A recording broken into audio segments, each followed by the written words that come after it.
The sun rose this morning, it'll rise tomorrow, it rose the day your grandparents were born, and it rose before there were grandparents, before there were humans, before there were animals with eyes to see it. And somewhere in that long, unbroken streak of reliability, we made an assumption, a very quiet, very natural assumption, that the sun is stable. It isn't. The sun is a slow-motion catastrophe that has been unfolding for 4.5 billion years. And here's the part that genuinely stops me in my tracks. We know exactly when it ends. Not vaguely, not eventually. We have a number, a window, a date written into the physics of stellar evolution as clearly as any equation I've ever worked through. So let's work through it together.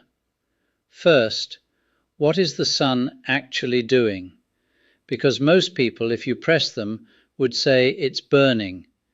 And that's wrong in a way that matters. Burning is a chemical reaction. It needs oxygen. It produces carbon dioxide and water and light. The sun has no oxygen, and it's producing none of those things. What the sun is doing is something far stranger and, honestly, far more beautiful.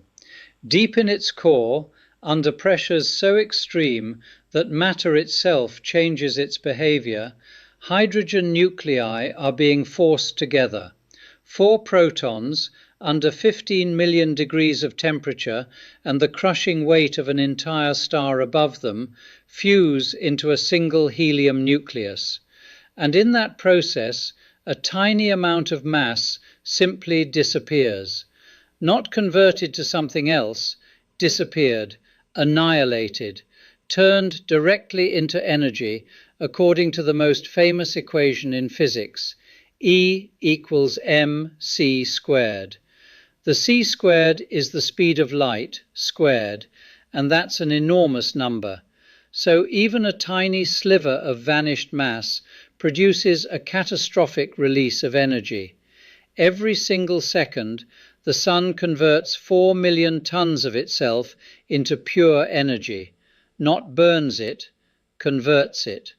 The sun is literally getting lighter while you're watching this video. It has been getting lighter for 4.5 billion years. That's not burning, that's the sun eating itself. And it's doing it on a schedule. Now here's the architecture of a star's life, and it's elegant once you see it. You have 2 forces in constant competition. Gravity, which wants to pull every atom of the sun toward the center, collapsing it into a point, and the pressure from fusion, which pushes outward, resisting that collapse. Right now, for the sun, these 2 forces are almost perfectly matched. A tightrope, a balance so precise that the sun has maintained roughly its current size for longer than the Earth has existed. Physicists call this the main sequence.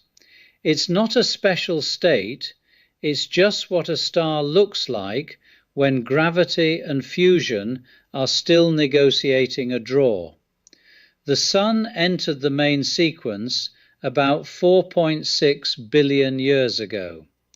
It has roughly 5 billion years left in that phase. And if you're thinking, great, so we're basically at the halfway point, nothing to worry about, that's understandable. But here's the subtle part that textbooks often rush past. The sun doesn't die because it runs out of fuel. It dies because the conditions for fusion keep changing as it goes. Here's what I mean. As the sun burns hydrogen in its core, it produces helium. And that helium is ash. It accumulates, sits there, can't participate in the fusion reaction that's currently running. So the core slowly fills with this inert helium residue. The hydrogen burning region retreats, the core gets denser, hotter, and eventually contracts under gravity.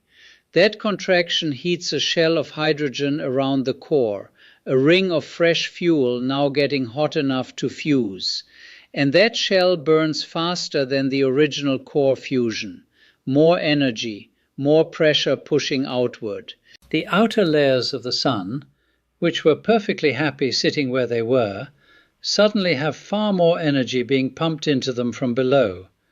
They expand. Then they expand some more.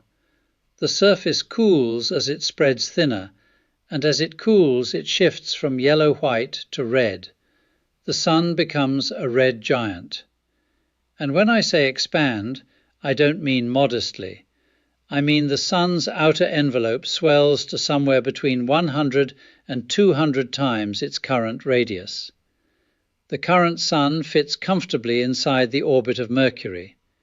The red giant sun will reach roughly to the orbit of Earth, maybe past it. Mercury, gone. Venus, gone. Earth. That's where we have to be careful with the language. The number astrophysicists give is approximately 7.59 billion years from now. That's when the sun's outer envelope, in its red giant phase, will expand to roughly 1 astronomical unit, the current distance between the Earth and the sun. That sounds like a clean answer, and in one sense it is. Stellar evolution models are remarkably precise, but here's the honest wrinkle. Earth won't be sitting at 1 astronomical unit by then.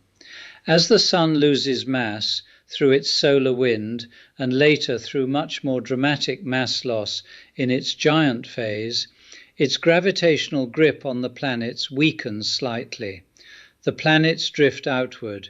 Earth's orbit expands. So there's a race, the sun's envelope expanding inward toward Earth's orbit, and Earth's orbit drifting outward away from the sun. The current best models suggest Earth probably loses that race. The sun's expansion is faster than Earth's orbital drift. Probably. The word probably is doing real work there. This isn't scientific vagueness. It's honest acknowledgement that the precise outcome depends on the exact rate of mass loss, which involves complex stellar wind physics we're still refining. So, will Earth be swallowed? Most likely yes, certainly destroyed either way. But the physics is close enough that the exact answer is still being worked out. I find that kind of uncertainty more interesting than a clean answer, honestly. It means we're at the edge of what we know. But here's what most people miss when they focus on the swallowing. The swallowing is not the end of Earth's habitability, not even close. Earth becomes uninhabitable billions of years before the sun goes red giant. The sun is not constant even now. It brightens slowly, roughly 10% every billion years, as the core gradually contracts and heats. We're already 4.6 billion years into that process. About 1 billion years from now, the sun will be roughly 10% more luminous than today. That doesn't sound dramatic, but the Earth's climate is a delicate system, and extra solar energy pushes it past tipping points. The carbonate-silicate cycle, the long-term planetary thermostat that pulls CO2 out of the atmosphere through rock weathering, becomes less effective. Atmospheric CO2 drops to levels where photosynthesis struggles. Plants begin to die off. The oxygen cycle that maintains our atmosphere is disrupted. Oceans evaporate. Earth enters a runaway greenhouse that turns it, slowly, into something resembling Venus. Not swallowed, not burned, just slowly cooked, over hundreds of millions of years. And by 3.5 billion years from now, long before the red giant phase, surface temperatures would make complex multicellular life essentially impossible. The Earth you'd see from orbit might look dramatic, volcanic, storm-lashed, alien. but inhabitable by anything we'd recognize? No. So when we ask, when does Earth die? The honest answer is, as a home for life, somewhere between 1 and several billion years from now. As a physical object, about 7.6 billion years. And the two numbers are very different, and both matter. Now, what actually happens to the Sun after it swallows Earth? Because this is the part of the story that I think is underappreciated. When the helium in the core builds up enough, when the pressure and temperature finally cross the threshold, the helium itself ignites. This is called the helium flash, and it happens in a way that's almost violent in its abruptness. After a slow build-up over billions of years, helium fusion begins in a matter of minutes. The energy release is enormous, but paradoxically, it happens in the deep interior and barely affects the surface. The star actually shrinks slightly and stabilizes. For a period after the helium flash, the Sun enters something like a second main sequence. Helium fusing in the core, hydrogen still burning in a shell around it, a brief calm, a second act. Then the helium runs out. The core contracts again, and the same cycle begins. But now the Sun is larger, denser, and the dynamics are more extreme. The outer layers puff out even more dramatically. The Sun becomes an asymptotic giant, shedding mass at a significant rate, its outer envelope increasingly loosely bound. And then, not with a bang, the outer layers drift away entirely, blown off by radiation pressure over thousands of years into space. A beautiful expanding shell of gas and plasma, glowing in colors we can actually see from Earth when we look at other stars that have done this. We call them planetary nebulae, which is a terrible name since they have nothing to do with planets, but the name stuck. What remains in the center is the exposed core of the Sun, a dense sphere of carbon and oxygen, roughly the size of the Earth, no longer fusing anything. White hot from residual heat, a white dwarf. No explosions, no collapse into a black hole. The Sun isn't massive enough for that. Just a slow, dignified cooling. Over trillions of years, longer than the current age of the universe, the white dwarf fades, cooling from white to yellow to orange to red. Eventually, in a time so long it has no good human analogy, it becomes a black dwarf, a cold, dark cinder, invisible in space. The Sun doesn't die in fire, it exhales. There's something I keep coming back to in all of this, and it's not the physics, it's the epistemic situation. We are the first species in the entire history of life on Earth to know this timeline. Let that sink in for a moment. 4 billion years of life on this planet. Bacteria, trilobites, dinosaurs, early mammals, every human civilization that ever rose and fell. None of them had any idea. The Sun was simply there, eternal, in every practical sense that mattered to them. The sky was a mystery to be named and mapped, not a countdown to be calculated. We looked at the Sun with the tools of physics, spectroscopy, stellar models, nuclear physics, 400 years of slowly accumulated scientific understanding, and we found the clock that was running the entire time. That's not a small thing. That's one of the genuinely strange achievements of our species. Now, what do we do with it?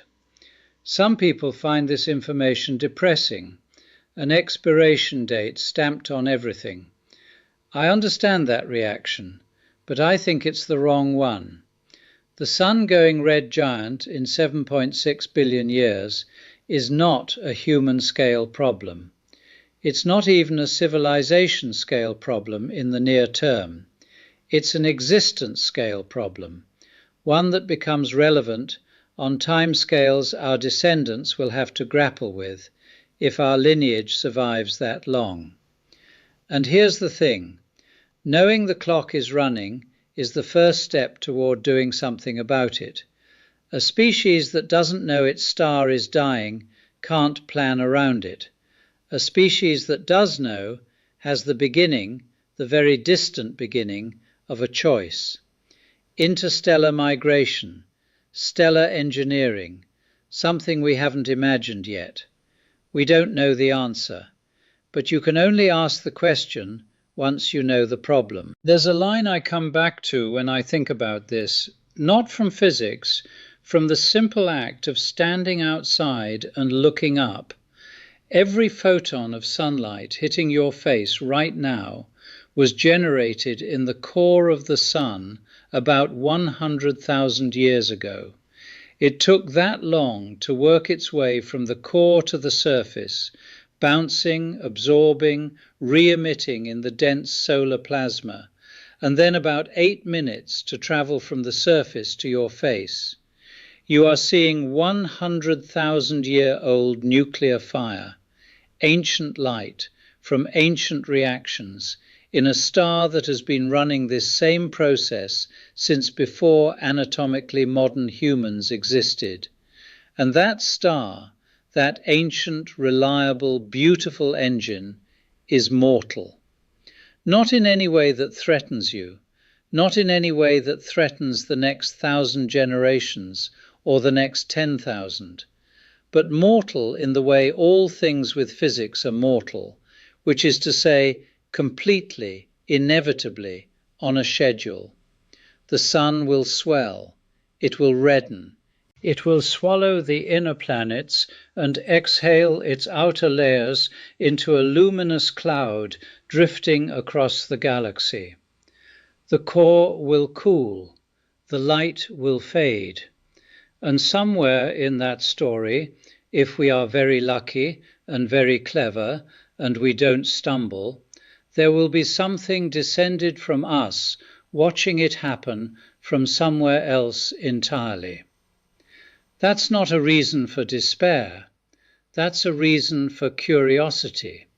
It always is.